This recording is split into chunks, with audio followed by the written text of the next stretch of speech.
Hey guys, welcome to today's video. I'm Sarah, this is No BS Beauty. I'm in my backyard. Da-da-da-da. You might see Ike back there. Do you see him? Ike! He's back there. Oh, Lincoln! Lincoln! Lincoln! Come here! Lincoln might want to say hi too. Lincoln!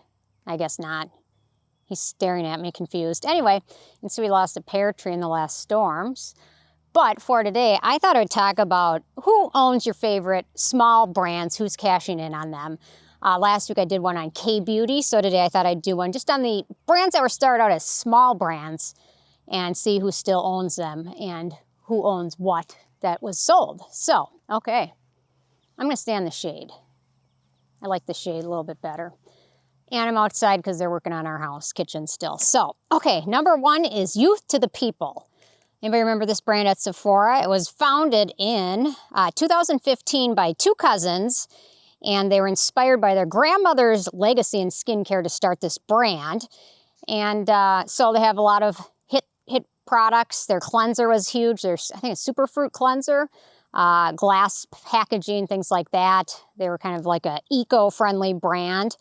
And they were sold in December of 2021. Ironically, this company that was kind of like an eco-friendly brand, they're bought by L'Oreal, and it's kind of ironic because Nestle is a significant shareholder of L'Oreal. They own approximately 20.1% of shares as of December of 2021, same time. So interesting that this eco-friendly, clean brand is now in part owned by Nestle de facto, in essence. Partially owned by Nestle and L'Oreal. Anyway, so yeah, Nestle's an interesting brand, to say the least. I don't like to get political or anything, but Nestle is, do your own research on it, come to your own conclusion. Don't just listen to me, but yeah, do some reading on it. Nestle, they've done some shady, terrible things over the years. Okay, number two is Kinship, and if you recognize the name Kinship, you probably most instantly think of their Self-Reflect Mineral Sunscreen, which is a major hit of theirs. It's a very nice, light-feeling mineral sunscreen. There's not a lot of mineral sunscreens that feel light on the skin, but this one does, and it has a rather natural look on skin. So this one was founded in 2019. Some sources say 2017 to 2019 by two people, Allison and Kristen Powell. Kristen, I want to make that clear. They were both involved in the beauty industry a ton, and they also had some venture capital backing on it. And they had a notable investor of Leslie Blaudet, which is the founder and CEO of Bare Minerals, or the CEO of Bare Minerals, I should say. And it was sold at Ulta up until this year, and now they're mainly sold on their website as well as Amazon. This brand still remains independent and run by those co-CEOs. So it's nice to know that the small brand is still independently run. Next up is Acure Cosmetics, which I never knew the name stood for something, but I'll tell you what it stands for in a second here. So this brand was behind one of the biggest dupes of the Drunk Elephant Protini cream, their radically rejuvenating whipped night cream. And so it's a small, privately owned company, and it was founded by John Guerrera and his wife, and they were inspired by his wife, Christy's grandmother's battle with breast cancer, so they titled the brand Cure. So, interesting. I had a friend that passed away of breast cancer a few months ago, and she did write something in her, it was a book called I'm Dead Now What? She wrote something, don't, in my obituary, use the words, I lost the battle with breast cancer. Don't use that term because I didn't lose anything, you know what I mean? There's no cure for it. Some of these types are very aggressive. So anyway, I like that she put that in there because my mom died from cancer too. So I don't like when they use the term fought or lost or anything like that. So anyway, so Acure is still independently owned and operated, still managed by the family in a private LLC structure. It's not under the ownership of a large corporation. Oh, there's Lincoln in the background. Oh, Ike's laying down. There we go. It's like being at the zoo back here. Okay, next up is Coco, and they're an independently founded skincare brand founded and led by Priscilla Tsai, who serves as both founder and CEO of the company.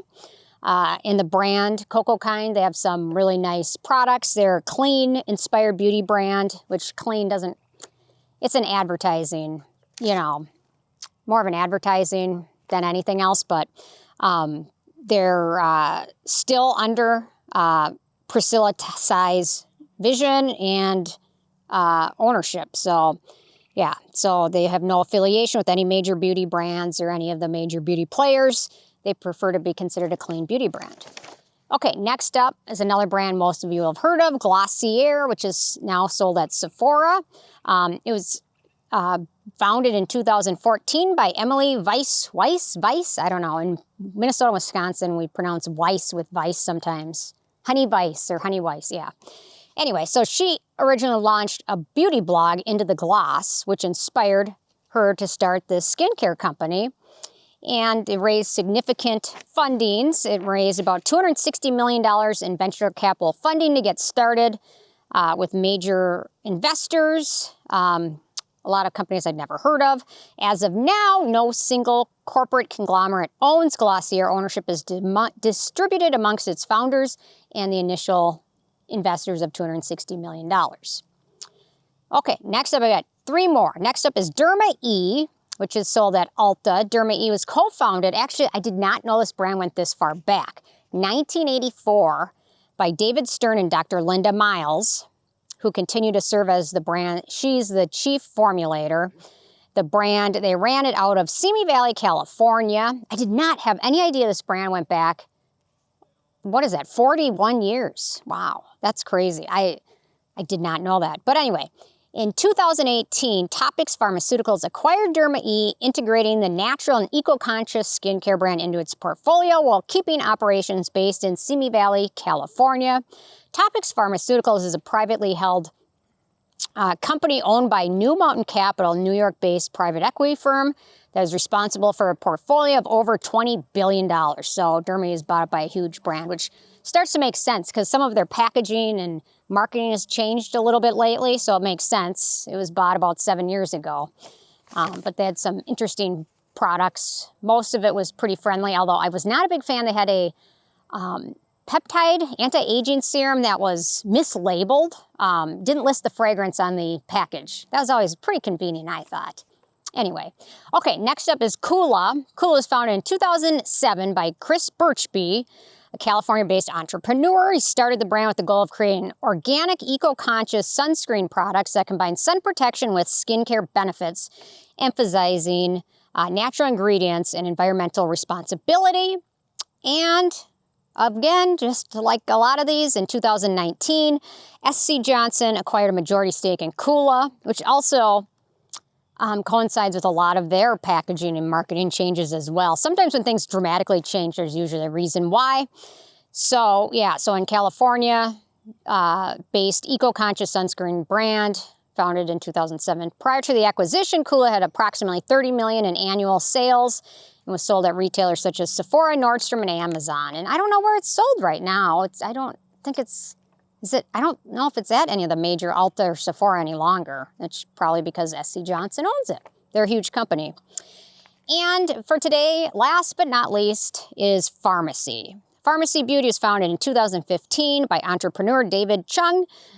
Pharmacy Beauty focuses on clean, science-backed skincare using natural ingredients. This one was acquired by Procter Gamble in November of 2021. You notice a lot of these happened around 2020, 2021. I wonder if that has anything to do with COVID and everything that went on there. I don't know. Or I don't know, maybe it's just the brands I picked. Could be too. So Procter & Gamble, reps for the brands, even with Procter & Gamble's ownership of the brand, it continues to operate independently. But Procter & Gamble is a publicly traded giant company with largest shareholders, including institutional investors like Vanguard, BlackRock, and State Street, which manage mutual funds and ETFs holding Procter & Gamble stock. So a lot of these brands have been gobbled up by giant corporations. Obviously, Procter & Gamble's going to be huge. SC Johnson's huge. L'Oreal is huge. So it's kind of sad. Some of these brands that start out as great, independent, small, well, I don't call $30 million small, but small selling compared to the billions or hundreds of millions. And they just get gobbled up by these big entities. So I really respect some of these brands that hold out and keep theirs a small business per se, in a way, because I'd much rather support a small independent person as opposed to L'Oreal or Nestle or Procter Gamble. So anyway, if you have any comments or thoughts, leave them below. Thanks so much, and I will see you guys more tomorrow. Okay, thanks so much. Here's my sad pear tree. Or was it an apple tree? I can't remember, but it's gone. Oh, Lincoln's hiding in the background too. Can you spot him? Anyway, okay, thanks so much. Bye, guys.